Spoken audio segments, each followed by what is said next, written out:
What's up, everyone? Welcome to episode 41 of Beers in the Lot. This week, we talked about the poorly oiled machine out in Edmonton, Auston Serenity Now Matthews, and our belief that goalies should always tend the goal. Don't forget, we're on all the social media platforms at Beers in the Lot.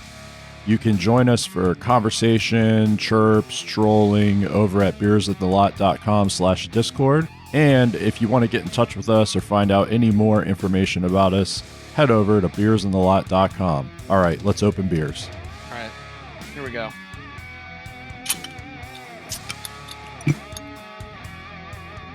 Lots of bottles. Bottle day today. I see Yin's all got your glasses. I guess I don't have a cool glass. Yes, you do. You have a branded glass, Beers in the Lot glass. I know. I don't have a cool glass. I don't have it here. Not on Team Glass tonight. I don't have it on my studio. Would you leave it in your car? Nice. Hey, by the way, nice pour. You know what? Hold that up again. Get a screenshot of that pour. Oh my lord! John's pour. I was trying to harass Let me see that pour. Hold it up. Oh, this is worse than Aaron's. So I would up. just like to say this: I was harassing you guys, making fun of me about the glass, not even looking into what I was pouring into, and this is my pour. Jesus! Oh wow! Somebody screenshot. How do you do screenshots in this? I got you. This is such a shame. Would you like some beer with that Oh foam? my god! What on earth is in that cup? Yeah. What is in 1/3 of that cup? This is Snake Dog Head with Snake Dog beer from Flying Dog, our friends. Wow. I It think could also probably, work later as a pen holder or something if it maintains this current consistency. Use my desk. terrible. Oh gosh, Terrible pour. I need to look when I do things. Eric, what do you have? I have Bell's, out in Michigan. Incessant double New England style IPA. So a double NEPA. It's pretty good. Bell's makes really good stuff. So yeah, it's awesome. So let's kick it over to Danny because he usually has interesting beers. So, like John, I went with the snake theme. I'm drinking a Laser Snake by Three Floyds. Oh yeah, Three Floyds. This is good. Yes, yeah, man. I like that can art too. I'm enjoying this. Yeah, it's like some sort of snake retro with lasers. Yeah, it's kind of like a old school Nintendo video game monster. Yeah. Or that's an what it looks like. 80s synthwave kind of type thing. Now you're speaking language. Yeah, now we're talking here. That would be a sick shirt. I bet you they have a shirt with that. No doubt.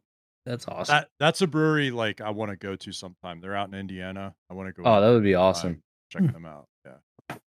What are you drinking, Aaron? I have another New Glarus Brewing Company. This one's called Dancing Man. It's a wheat. And I think it's my favorite, actually, out of the New Glarus ones that I've tried. It's tasty. Nice. Awesome. Nice. Yeah. Very nice. So because Riggs had a game tonight, should we interview him like they have been after the games? So what do you think was the key to the game tonight? Well, we pressured the puck really well. We didn't give them a lot of time and space.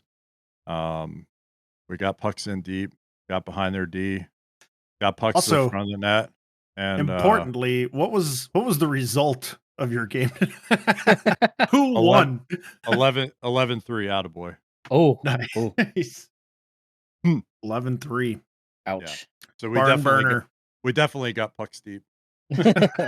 Very deep. I had a breakaway.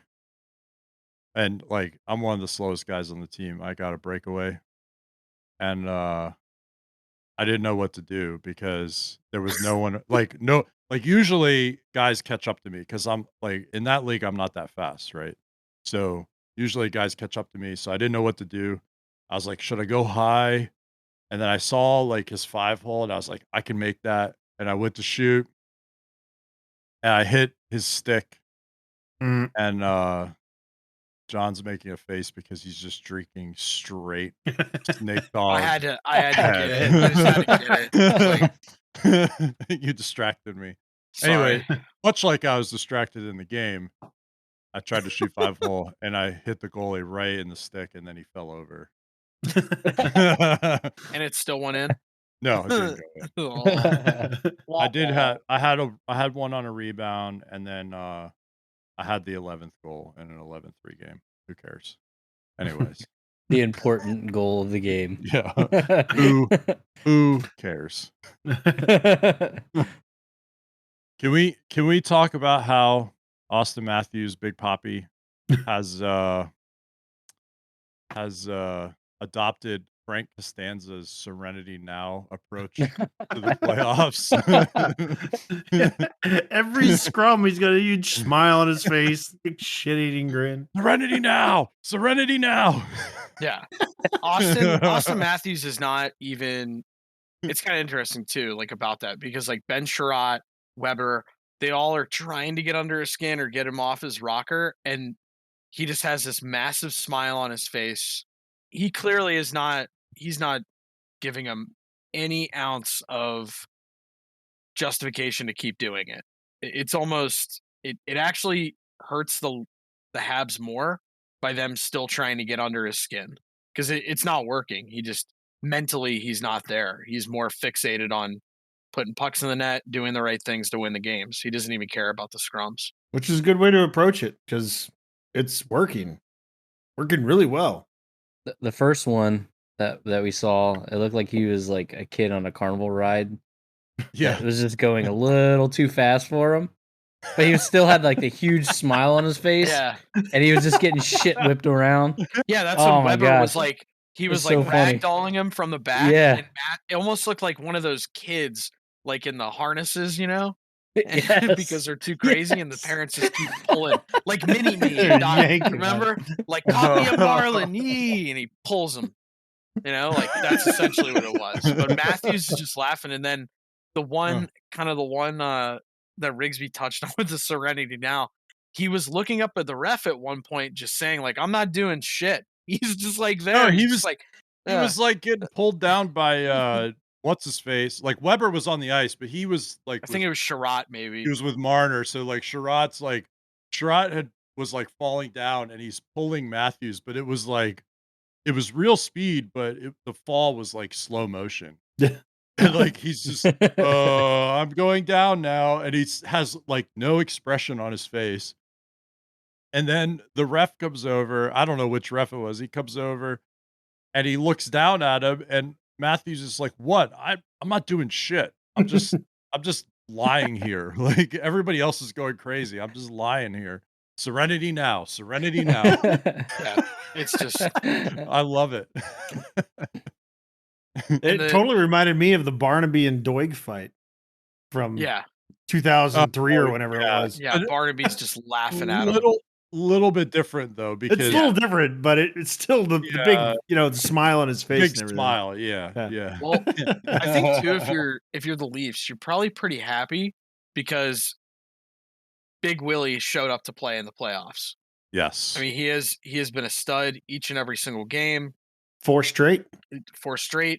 He's doing awesome.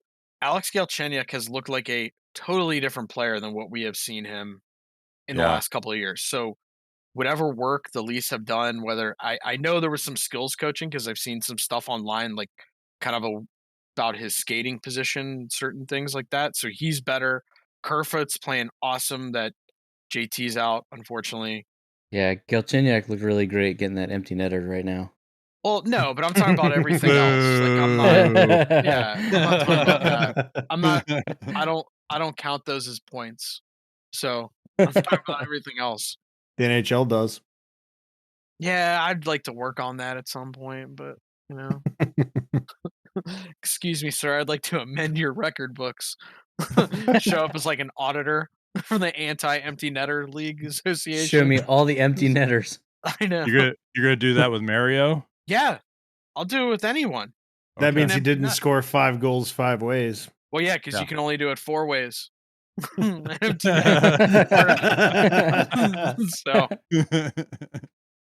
so I guess we'll stick with the North. Annie, Winnipeg Jets sweep Connor McDavid in the Oil. Oh man, Did that bust your bracket?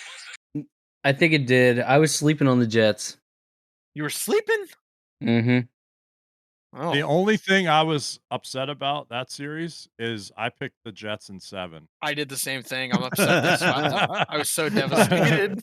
The Oilers are gonna win the other night. No T. I was like, oh, it's a series again. My Yeah, I was 7th like, pick here is we still go. alive. Yeah, This is great.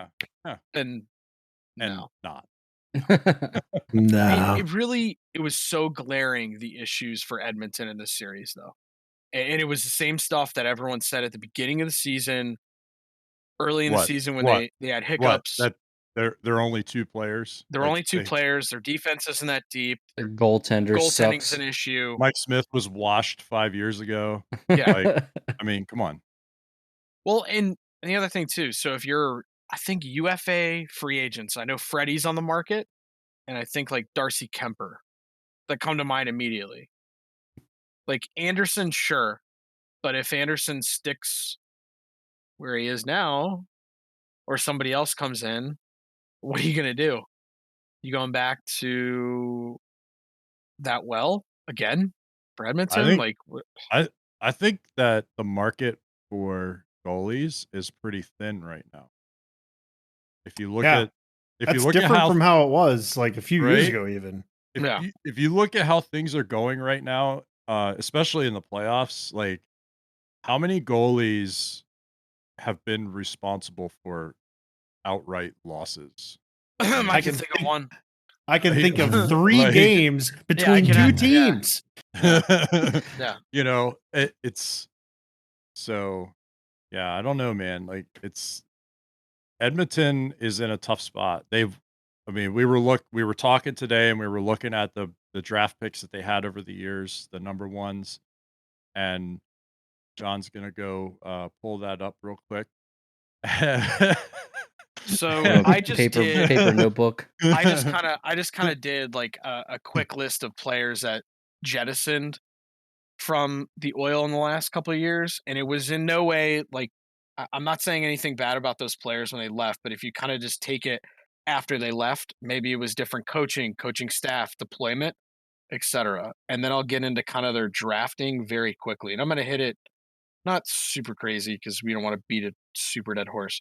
So these are players that came to mind this year: Schultz, Eberle, Gagne, who's in Detroit, who did decent, I think, on a very young, so-so Detroit team. Dubnyk, and Jeff Petrie, like Montreal's best defenseman this year. Yeah. They all left. Yeah. And Dubnyk, actually, since he left Edmonton, has been a very solid goalie. I think he's in a backup role now, but the funny thing is, we were like kind of joking about the Stanley Cup appearance in 2006 and how they drafted since then.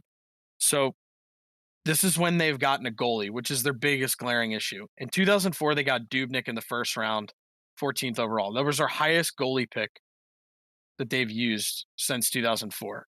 So in 2005, 6, 7, and 8, no goalie. Then they used a 5th round pick in 2009, a 5th round pick in 2010. 2011, they used a 3rd and a 7th. None of those goalies saw NHL time. 2012, 13, no goalie. 14, they went 4th and 7th on a goalie. Those gentlemen have not seen NHL time. 2015, a 7th overall pick, or a 7th round pick. 2016, they used a 5th round pick. 2017, 2nd round pick. The kid is in the system, I believe. In 2018, the kid is in the system as well. 2019, a 3rd round pick. And in 2020, this past year, none. So in goaltending has been one of your most glaring issues. I find it hard to believe there was not a goalie in any of those drafts they couldn't pick higher on the board or address it. That to me, or that they couldn't develop glaring. one of the like they. That sounds like a lot of drafts. Like sounds like they drafted a lot of goalies. Yeah, where are they? Considering all, I mean, they just were AHL players and then didn't make it and/or left. So there's a lot of issues. And too, Ken Holland makes like $5 million as a general manager. So he's the guy they're really going to go, hey, you got to fix this problem we have now. Because Connor McDavid is super polite. He's like, we got to fix this. It's our problem. We need to hit another gear. But I'm not saying he has any Jack Eichel in him. I hope he doesn't.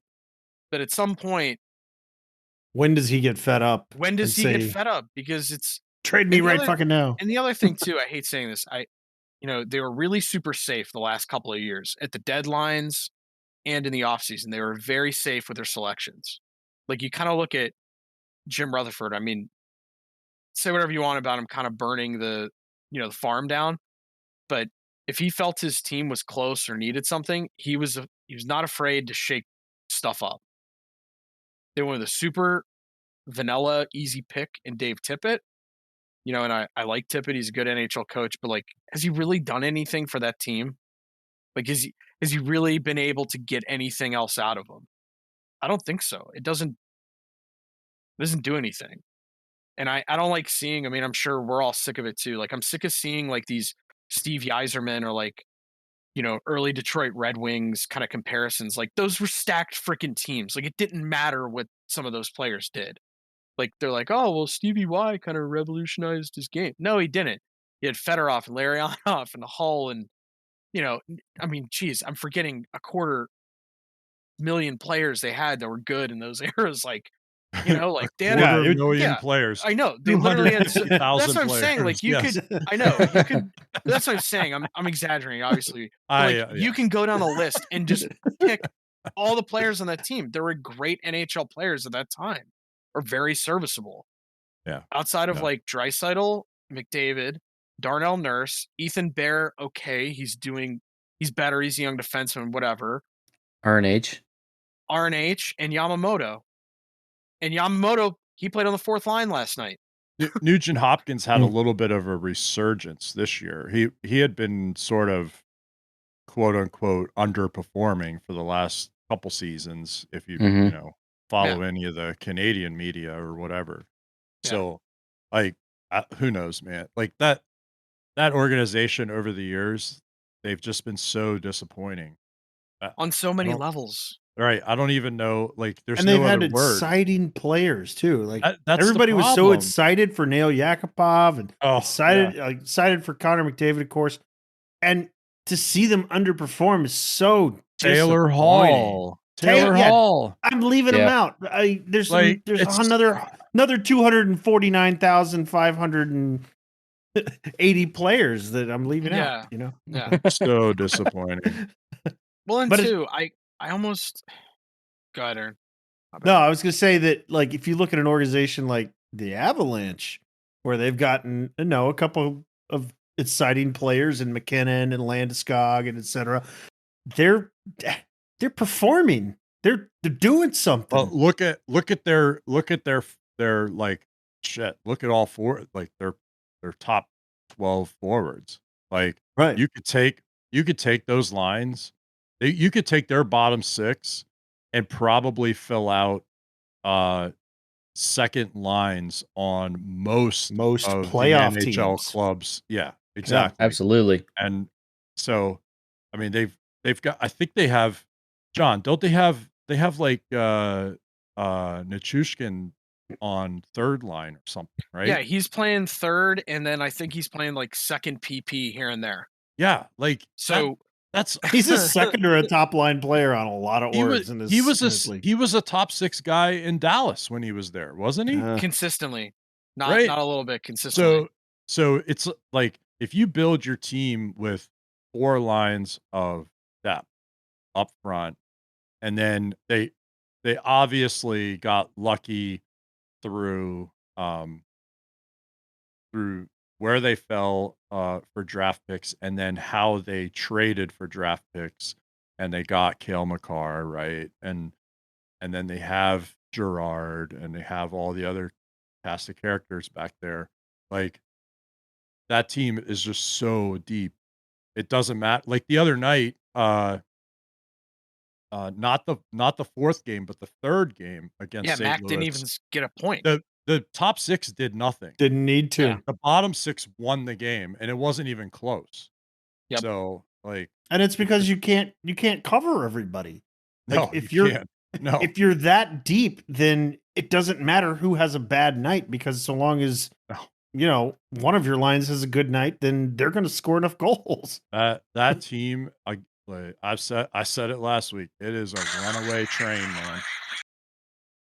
What you doing, John?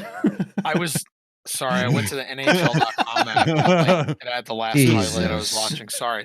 But so it's kind of funny, Eric. You kind of touched on a little bit with Colorado.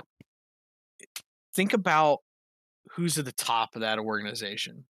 Okay, My boy, Joe Sakic. And one of my ex-NHL favorite player. players watching growing up. Yeah, exactly. He's fantastic, but he has yet to panic. He's yet to do anything like emotional. He takes his emotion completely out of it and just thinks completely about the team. And a few years ago, when Wah, what was it, like 72 hours before the start of the season, he's like, I'm not coaching. Like he up and left. That was I'm serious. That was like a key point for the organization. And he took a month to figure out the coach, because in his head, he's like, I need to make sure we're not only going in the right direction, but I select the right coach. Yes. He put Jared Bednar in. That guy is cool all the time and calm.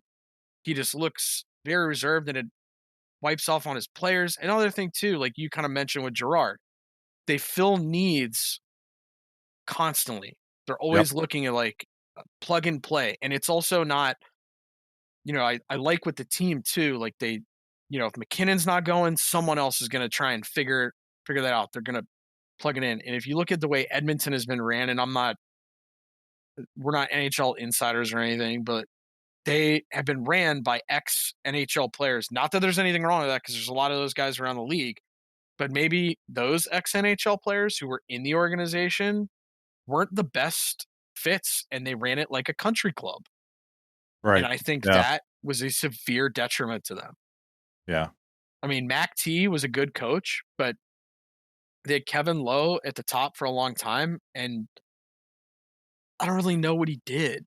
I mean, it wasn't like he set him up for success. And I'm not saying he burned the organization to the ground. He was there, but he was there because he won all the cups there. Correct. Exactly. There was That's no why substance he was there.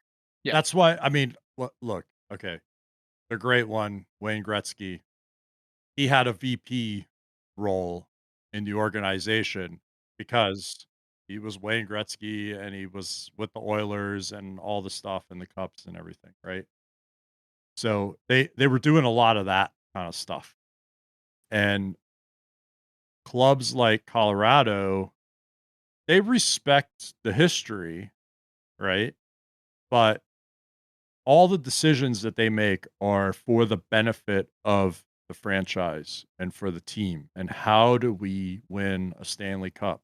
Because ultimately, that's what is going to be best for the business. And so they recognize that and they go after that. I don't think Edmonton is there yet. And it's kind of surprising because you would think Holland would understand that from the time of Detroit. But yeah, I don't know. And it's so awkward because you don't want to say like the game passed you by, Kenny Holland. I don't think this is the project for you, but I don't see how he pulls anything off. I mean, you get a little help this year because maybe you could trade some stuff away so Seattle can take a garbage contract or two. But outside of that, like, how are you going to retool the rest? Like, I don't see a lot of owners spending a ton of cash due to the COVID situation. And this is going to be a big year for a lot of teams upcoming because of the fact they have to figure out the money they're slotted with now, hopefully, fans in the building again, so you can get a lot of revenue upcoming.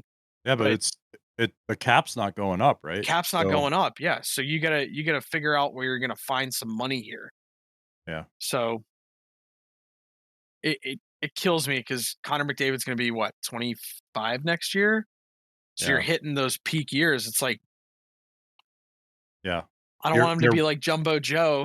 They're chasing a cup. They're wasting him. Yeah, it's like a succubus. Okay. All right. Okay. All right. Now, I also think that Connor McDavid has a little bit of a problem too, in that he is so good. Like, individual talent-wise, he is the best hockey player on the planet. I don't care what anybody says. Bar none. Like, from an individual, just technical skill standpoint, I don't think anybody would disagree with that. he's the No. best hockey player on the planet. However, and I brought this up earlier in Discord with you guys, can he adjust how he plays to make other players around him better? Right? So he reminds me a lot of like the really good player that's on your beer league team that can carry the puck up and down the ice on their own, right? And they'll probably get their points and their goals. But they're not going to help the team be successful because they're on their own, right? And they just kind of do stuff on their own and whatever. They don't play within the team, and they don't make other players around them better, and they don't adjust to do that. Like maybe Sidney Crosby had to do early on in his career, right? Maybe, the story is that when he came into the league, he was so good, but he didn't know how to play with other players yet. And then he matured, and that's when Pittsburgh finally saw some success, right? And, maybe Connor's just not there yet. Who knows? Maybe he can't get there.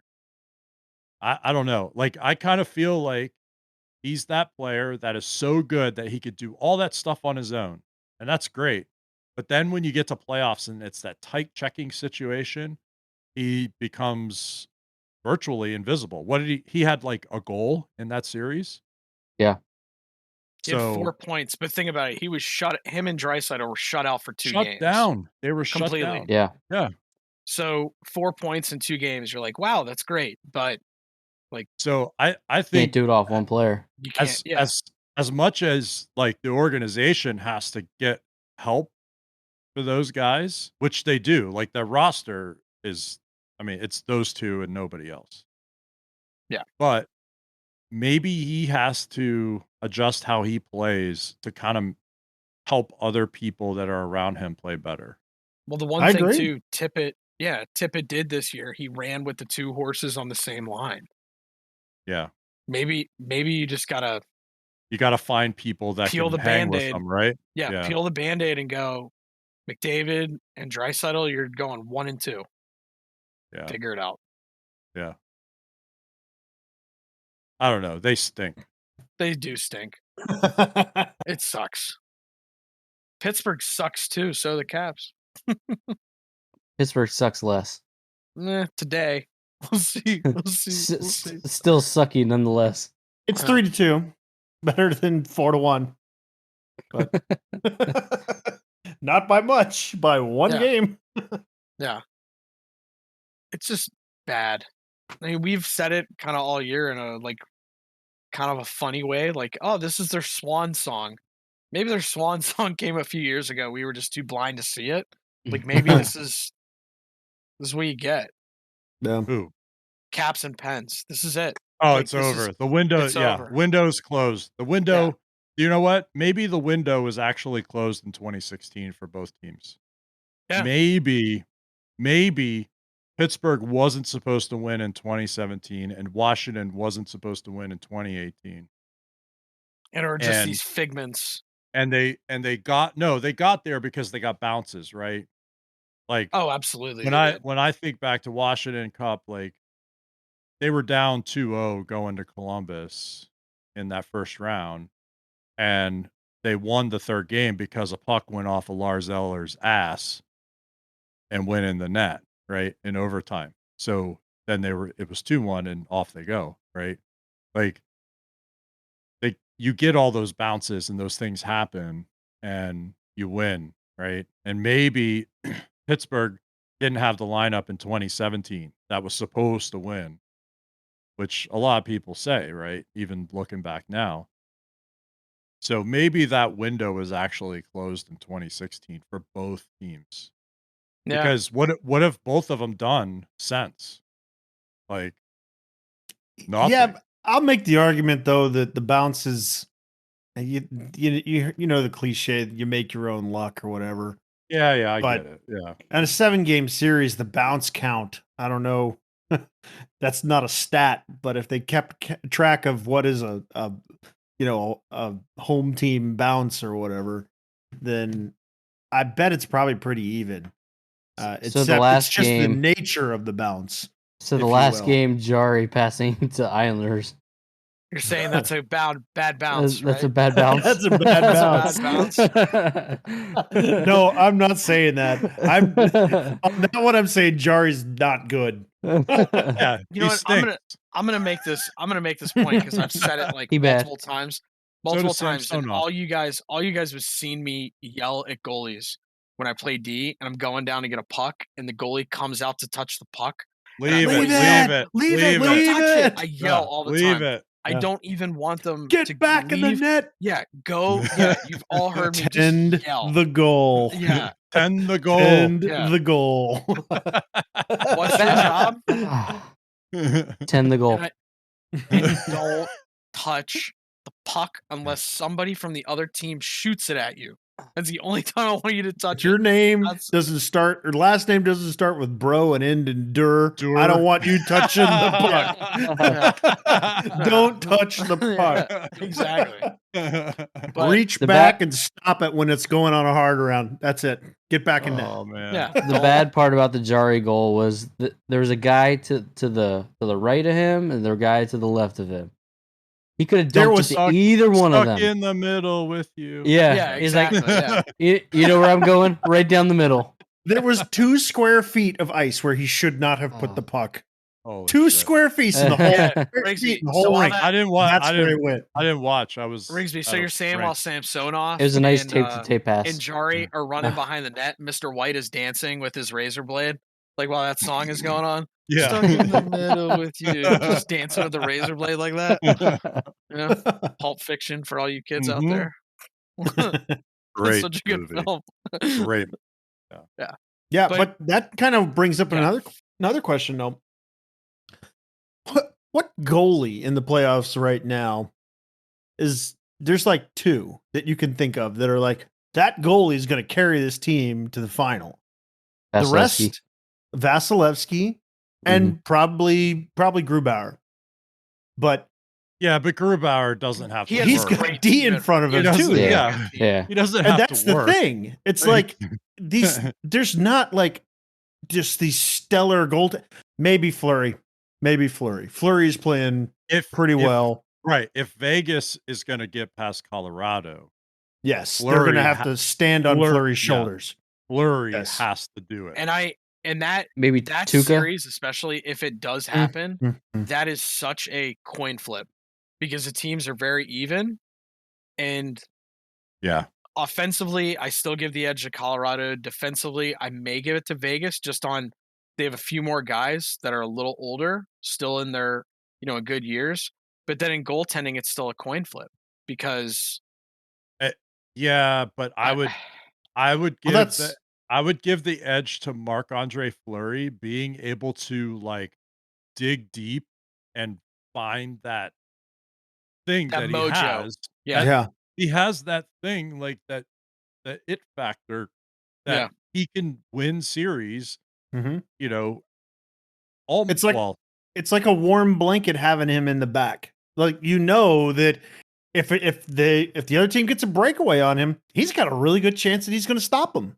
Like unlike other goalies, you're afraid when the puck comes the other direction. he's not technically that good, right? He's just so But- athletic though. But he battles and he finds a way to stop Mhm. pucks in Yeah. the most pressure packed situation. He's like And- Goody. Oh, that's what Goody says. God. Goody was saying that he relied on his athleticism to make saves he shouldn't, even though he said when So he what was, about the he ones said that he when lets he in was, from center ice?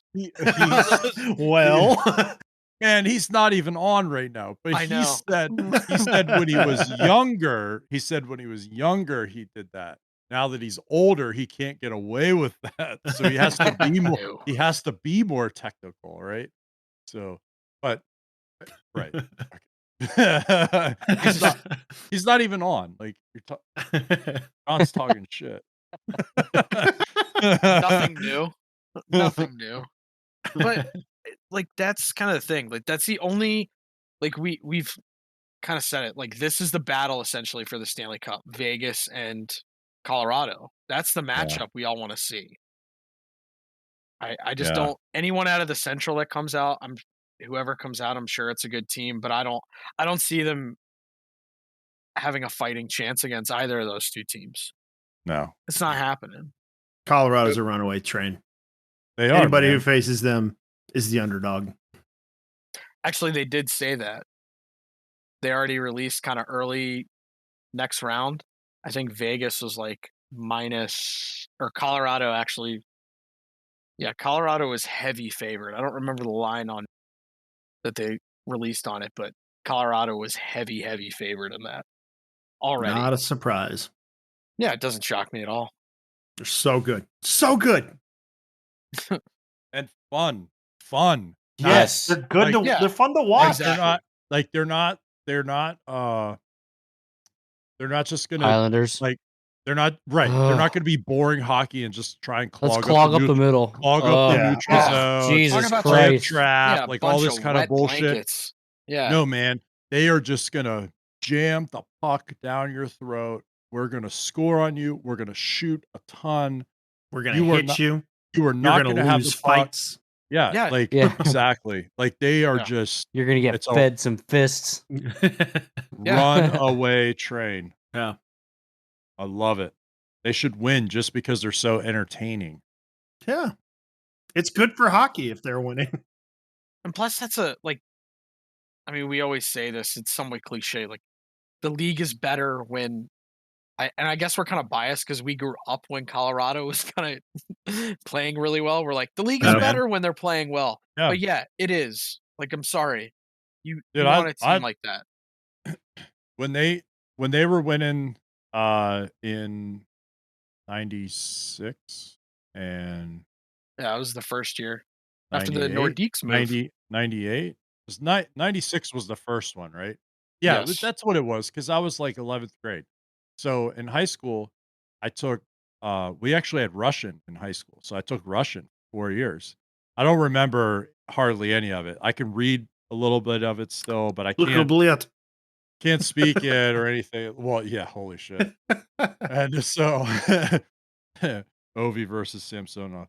So so but the lady that taught the class was actually from Russia, and I grew up in Gaithersburg, and there was like a large Russian population down there back then. I don't know what it's like now, but she had like a kid that was from Russia, our age, that would help out in the class. And this is when Detroit, Russian 5, right? They're Right. battling against Yeah. Colorado. And so he was a big Red Wings guy. And just, to troll, basically, I was like, oh yeah, Avs are the best, whatever.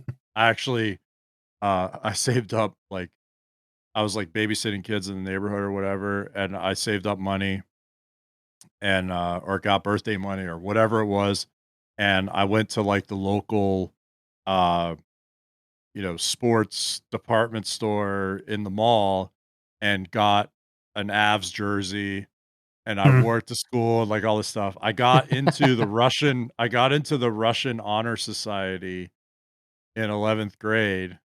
So it's 96, it's spring, so it's like playoffs. And when I got to walk across the stage to get like my pin and my certificate, I wore the Avs jersey, and that kid was like booing and hissing and stuff. And, like, That's funny. it was great, man. Like, See, if you got a Valerie Kaminsky jersey, he probably would have liked you. well, Yeah. he was all over, Larionov, Konstantinov, like all those guys. Yeah. Fedorov, all those guys back in the day.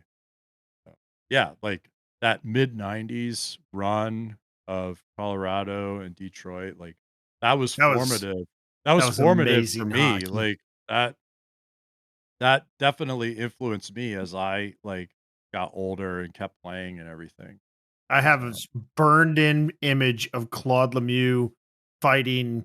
I don't even remember who it was. but Maltby. Maltby, yes. In Yeah. fights just Bundled- over and over because Yeah, they he bundled hated Draper each into other. the boards. Yeah, 'cause so he's a scumbag. he made Draper eat the boards in front of the bench, and then the next season, that's Yeah, it how was the long it next took. season. The next Yep. Right. season, Maltby jumped him, and Lemieux friggin' turtles, and then all hell broke loose. Yeah, And that was the it just- Osgood Waugh It was fight. awesome. Yeah. Yeah. And I remember that game because I didn't watch it. I was at a sleepover, and I remember like that game was on Saturday night. My Yeah. dad picked me up the next morning. He was like, "Hey, you won the game." He's like, "Oh, and I literally don't even remember Waugh and All Osgood this- fought." And I was like, "The goalies fought!" Like, oh my god! And I couldn't see the highlight until like the next game 2 days later because isn't like 'Cause now it was where I can pull 1990, stuff up. whatever. Yeah, Yeah. I couldn't. 97, right? So like, yeah. Reminds me of my favorite joke about the internet. I just thought of something that I want to learn more about. Well, that's a damn shame. That's life in the 90s. Before. It's like, well, Yeah, sorry, you're just not gonna know until Yeah. you see it on TV randomly again. Also, you got to remember too, Aaron. It's like, man, I'm sitting on the toilet for 10 minutes. Oh, I'll just watch TikTok for an hour and a half. Like, it's a double-edged sword. It is true, yeah. All right. Thanks for listening. That'll do it for this week. Don't forget, if you liked what you heard, tell your friends, your family, your teammates about Beers in the Lot podcast, and we'll catch you next week. See ya.